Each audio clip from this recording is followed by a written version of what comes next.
कभी तुम्हें लगा है कि जिंदगी जैसे तुम्हारे खिलाफ है? तुम सच्चे रहो, दूसरों की मदद करो, फिर भी धोखा मिले, मेहनत करो, फिर भी सफलता हाथ से फिसल जाए, और तुम मन ही मन कहो, भगवान, मैंने ऐसा क्या किया कि मेरे साथ ही ऐसा होता है? एक दिन ऐसा ही सवाल एक व्यक्ति ने बुद्ध से किया। वो टूट चुका था, उसकी आंखों में आंसू थे, आवाज कांप रही थी। वो बोला, भगवान, मैं हमेशा सच बोलता हूं, कभी किसी का बुरा नहीं चाहता, फिर भी जीवन में दुख ही दुख क्यों है? क्या ये किसी पिछले जन्म का फल है? बुद्ध कुछ क्षण मौन रहे। वो व्यक्ति उनकी आंखों में उत्तर खोज रहा था। फिर बुद्ध धीरे से बोले, सुनो, जो कुछ भी तुम्हारे साथ होता है वो किसी और का नहीं, तुम्हारे अपने कर्मों का परिणाम है। कभी ये फल तुरंत मिलता है, कभी वर्षों बाद, और कभी अगले जन्म में। वो व्यक्ति हैरान था, लेकिन भगवान, मुझे अपने पिछले जन्म की याद नहीं, तो फिर मैं कैसे जानूं कि मैंने क्या किया था? बुद्ध मुस्कुराए और बोले, तुम्हें जानने की जरूरत नहीं है, बस इतना समझ लो, तुम्हारा वर्तमान तुम्हारे अतीत का प्रतिबिंब है, और तुम्हारा भविष्य तुम्हारे आज के कर्मों से बनेगा। जैसे किसान बीज बोता है तो वो तुरंत फल नहीं देखता, पहले मिट्टी उसे ढंक देती है, फिर बारिश आती है, धूप लगती है, समय लगता है, तब जाकर वो बीज फल बनता है। कर्म भी ऐसे ही है, हर विचार, हर शब्द, हर कर्म एक बीज है। कुछ बीज जल्द अंकुरित होते हैं, कुछ समय लेते हैं, और कुछ अगले जीवन में फलते हैं। इसलिए जब दुख मिले तो ये मत पूछो क्यों मैं, बल्कि ये सोचो मुझे क्या सीखना है, क्योंकि दुख सजा नहीं, सीख है, और जो सीख जाता है वो मुक्त हो जाता है। वो व्यक्ति कुछ देर तक चुप रहा, फिर बोला, तो क्या हर दुख का कारण मैं खुद हूं? बुद्ध ने कहा, हां, लेकिन इसका अर्थ ये नहीं कि तुम दोषी हो। इसका अर्थ है कि तुम्हारे पास अपनी किस्मत बदलने की शक्ति है। जैसे अंधकार को मिटाने के लिए रोशनी जलानी पड़ती है, वैसे ही बुरे कर्मों को मिटाने के लिए शुभ कर्म करने पड़ते हैं। हर क्षण, हर विचार नया अवसर है अपने कर्मों को बदलने का। वो व्यक्ति धीरे धीरे सिर झुका लेता है, आंखों में नमी है पर मन में शांति है, क्योंकि उसे समझ आ गया था, जिंदगी जो देती है वो अन्याय नहीं, न्याय है। वो बस हमें हमारे बोए हुए बीजों का फल दिखाती है। और बुद्ध ने अंत में कहा, कर्मों का लेखा जोखा किसी दफ्तर में नहीं रखा जाता, वो तुम्हारे भीतर लिखा है, तुम्हारी चेतना में। जब तुम बदलते हो तो तुम्हारा भाग्य भी बदल जाता है। जो आज तुम्हारे साथ हो रहा है वो किसी सज्जा का नहीं, तुम्हारे कर्मों की कहानी है। रात का समय था, आसमान में तारे चमक रहे थे, लेकिन उसके भीतर अंधकार था। वो व्यक्ति अपने छोटे से घर की दीवार से टिक कर बैठा था, आंखों में आंसू थे। उसने धीरे से कहा, क्यों भगवान, क्यों हर बार मैं ही? वो मेहनती था, सच्चा था, फिर भी किस्मत हर मोड़ पर उसे गिरा देती। लोग कहते शायद पिछले जन्म के कर्म हैं, पर उसके मन में सवाल था, अगर मुझे याद ही नहीं तो कैसे मान लूं? वो जानना चाहता था, क्या वास्तव में जीवन किसी अदृश्य लेखे से बंधा है? सुबह होते ही वो व्यक्ति घर से निकल पड़ा। उसने सुना था पास के राज्य में बुद्ध ठहरे हैं जो हर प्रश्न का उत्तर मुस्कान से देते हैं। वो नंगे पांव चल पड़ा। रास्ता कठिन था, धूल और पत्थरों से भरा, पर भीतर एक आग थी, जानने की, समझने की। कई दिनों की यात्रा के बाद वह बुद्ध के आश्रम पहुंचा। साधु शांत बैठे थे, पक्षियों की आवाजें गूंज रही थीं, और उस वातावरण में मानो स्वयं सत्य सांस ले रहा था। वो बुद्ध के चरणों में झुका, कंपाती आवाज में बोला, भगवान, मैं समझ नहीं पा रहा हूं, क्यों मेरे साथ ही दुख जुड़ा रहता है? क्या ये सब पिछले जन्म का फल है? बुद्ध शांत रहे, उनकी आंखें स्थिर थीं। कुछ पल का मौन छा गया, जैसे वायु भी उस प्रश्न का भार महसूस कर रही हो। बुद्ध ने अपनी आंखें उठाईं और उस व्यक्ति की ओर ऐसे देखा मानो समय थम गया हो। फिर बोले, हर प्रश्न का उत्तर शब्दों में नहीं, अनुभव में छिपा होता है। वो व्यक्ति असमंजस में था।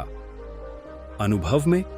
बुद्ध मुस्कुराए, हां, शब्द तो दिशा दिखाते हैं, पर सत्य तक पहुंचने के लिए तुम्हें चलना स्वयं पड़ता है।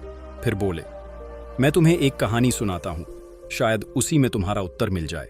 बहुत समय पहले एक गांव में दो मित्र रहते थे।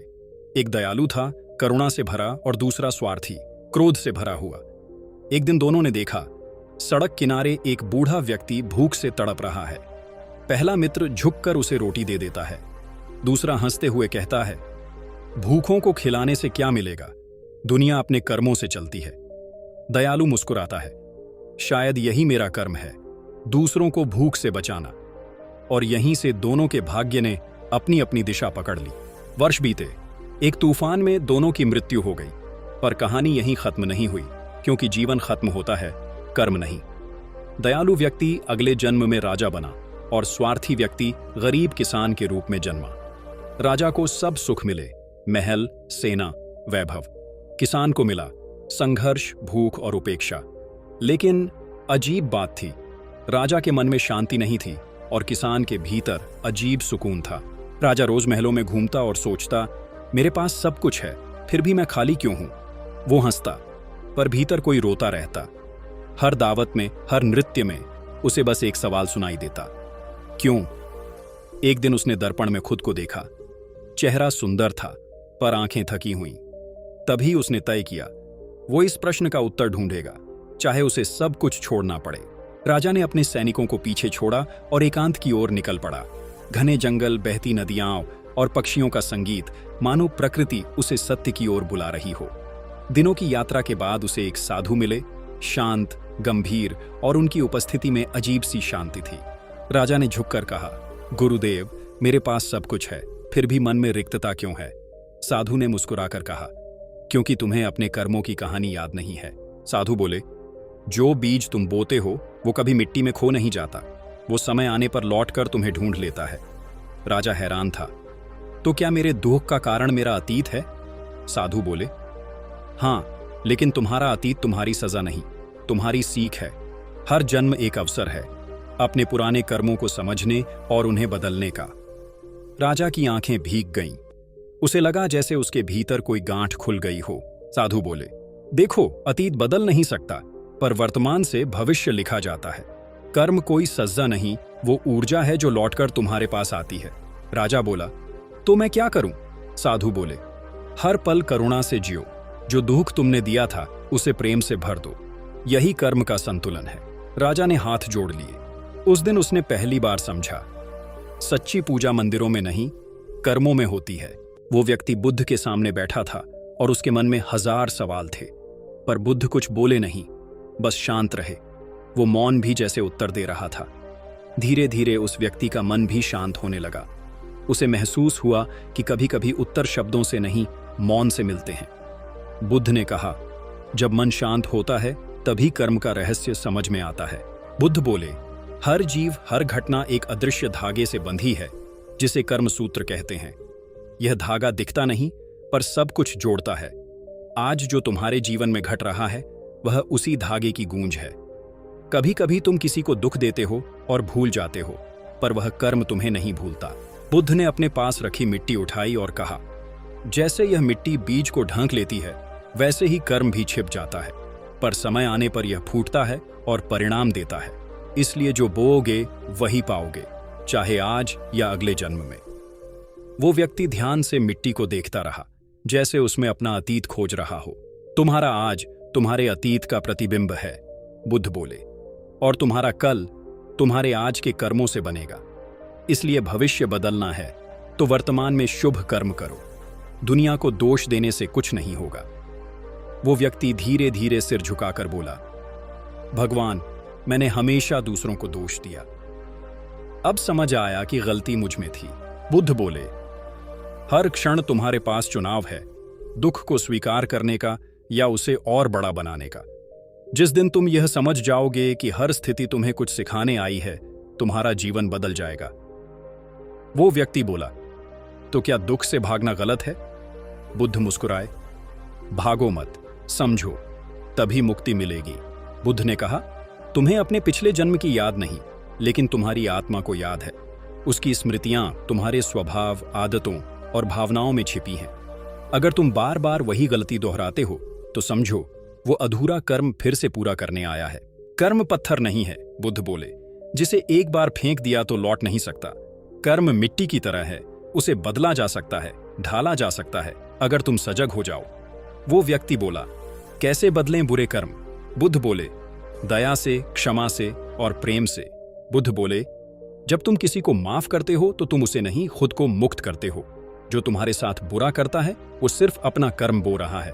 तुम्हारा काम है अपने भीतर की शांति को न खोना, भविष्य तुम्हारे हाथ में नहीं, पर वर्तमान पूरी तरह तुम्हारे पास है। बुद्ध ने कहा, हर सुबह जब तुम जागते हो तो तुम्हें एक नया अवसर मिलता है, अपने कर्मों का, अपने जीवन का, अपने भाग्य का नया बीज बोने का। वो व्यक्ति मुस्कुराया, तो हर दिन नया जन्म है? बुद्ध बोले, हाँ, जब चेतना जागे वही पुनर्जन्म है। जो भी होता है वो कर्म का परिणाम है, पर तुम्हारी प्रतिक्रिया तय करती है कि अगला कर्म कैसा होगा। बुद्ध बोले, अगर कोई तुम्हारे साथ अन्याय करे तो तुम्हारा क्रोध ही नया बंधन बनाता है। अगर तुम शांत रहो वही मुक्ति का मार्ग है। बुद्ध ने कहा, अगर तुम अपने कर्मों को देखना चाहते हो तो ध्यान करो। ध्यान तुम्हें दिखाता है कि कौन सी भावना तुम्हें बांध रही है। जैसे दीपक अंधकार मिटाता है, वैसे ध्यान अज्ञान मिटाता है। वो व्यक्ति बोला, भगवान, क्या दुख जरूरी है? बुद्ध बोले, हाँ, क्योंकि दुख ही गुरु है। दुख तुम्हें सिखाता है कि क्या छोड़ना है और क्या अपनाना है। जिसने दुख को समझ लिया उसने जीवन का अर्थ समझ लिया। कर्मों का लेखा किसी देवता के पास नहीं होता। बुद्ध बोले, वो तुम्हारे भीतर है, तुम्हारे हर विचार, हर क्रिया में। जब तुम जागरूक हो जाते हो तो तुम्हें किसी न्याय की आवश्यकता नहीं रहती, क्योंकि तुम स्वयं न्याय बन जाते हो। बुद्ध बोले, अहंकार सबसे बड़ा कर्म बंधन है। जब तक मैं बचा है दुख रहेगा। जब मैं मिट जाता है तब आत्मा स्वतंत्र होती है। जो खुद को बड़ा समझता है वो कर्मों से कभी मुक्त नहीं हो सकता। कभी कभी उत्तर न बोलने में होते हैं। बुद्ध बोले, जब तुम मौन हो जाते हो तो तुम्हारे भीतर कर्मों की तरंगें शांत हो जाती हैं। मौन आत्मा का संगीत है। सबसे बड़ा कर्म प्रेम है। बुद्ध बोले, जो प्रेम देता है वो पुण्य बोता है, जो घृणा फैलाता है वो दुख काटता है। प्रेम के एक कार्य से भी अनेक जन्मों के पाप धुल सकते हैं। हर व्यक्ति तुम्हारा दर्पण है। बुद्ध बोले, जो तुम्हें दुख देता है वो तुम्हारे भीतर छिपे अधूरे कर्म का प्रतिबिंब है। जब तुम उसे समझ लेते हो तो वो व्यक्ति तुम्हारे जीवन से हट जाता है, क्योंकि उसका कार्य पूरा हो चुका होता है। मुक्ति बाहर नहीं, भीतर है। बुद्ध बोले, जब तुम यह स्वीकार कर लेते हो कि हर घटना तुम्हारे विकास के लिए है तो दुख मिट जाता है और शांति बस जाती है। बुद्ध बोले, कर्म को कोई देवता नहीं चलाता, न ही कोई भाग्य। तुम स्वयं अपने सृष्टिकर्ता हो। जो समझ गया कि वह खुद जिम्मेदार है वह सबसे बुद्धिमान हो गया। वो व्यक्ति अब वही नहीं रहा। उसकी आंखों में अब भय नहीं बल्कि प्रकाश था। वो बोला, भगवान, अब समझ आया। जो मेरे साथ हुआ वो मेरे विरुद्ध नहीं था बल्कि मेरे विकास के लिए था। बुद्ध मुस्कुराए और बोले, अब तुम जान गए, कर्म से भागो मत, कर्म को समझो। यही जागृति है। अगर ये कहानी तुम्हें सोचने पर मजबूर करे तो इसे साझा करो, क्योंकि शायद किसी और के जीवन का कर्म भी तुम्हारे एक शेयर से बदल जाए। और बुद्ध विचार को फॉलो करें।